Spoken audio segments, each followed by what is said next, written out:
Pendant que l'employé de ménage ajoute du café moulu, il cache discrètement le conduit de sortie avec du papier. Quand le patron appuie sur le bouton, la machine éclate et il se fait éclabousser. Pensant que la machine à café est en panne, il se précipite vers la salle de bain. Alors qu'il s'efforce de se nettoyer, un employé se faufile dans la zone morte des caméras et arrive à la porte. Il retire une carte et la place dans la serrure, bloquant fermement la porte. Ensuite, une autre personne fait mine de laisser tomber un verre. L'employé de ménage comprend et allume immédiatement un puissant aspirateur. Les collègues à l'extérieur, en train de boire un café, entendent le bruit et ouvrent la valve d'un réservoir de gaz à côté. Le conduit d'évacuation de la salle de bain a été saboté et avec l'injection continue de dioxyde de carbone, un grand volume de gaz s'échappe rapidement. Le patron se rend compte qu'il y a un danger, se retourne pour ouvrir la porte et partir, mais la serrure est coincée. Le bruit de l'aspirateur à l'extérieur couvre parfaitement ses appels à l'aide. Quelques minutes plus tard, le patron commence à se sentir faible et tombe au sol. Avec la complicité des employés, le patron est discrètement emporté. Les caméras de surveillance ne montrent rien d'anormal. Le médecin légiste conclut qu'il s'agit d'un accident causé par une chute. Cependant,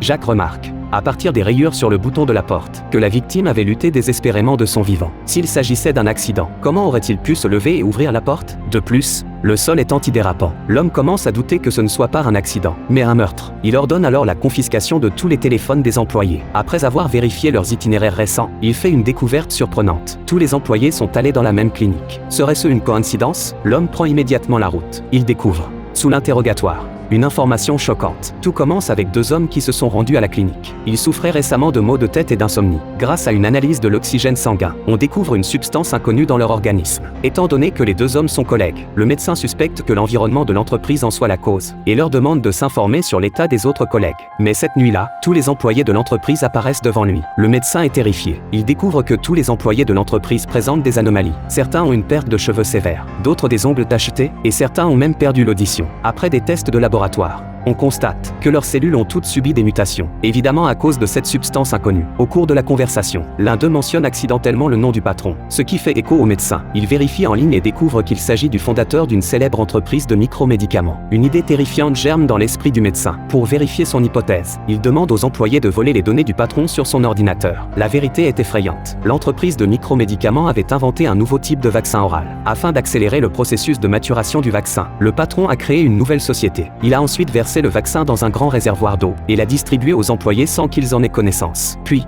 il a modifié le pointage pour en faire un extracteur d'ADN, afin de surveiller les changements corporels des employés, et ainsi détecter les effets secondaires du vaccin oral.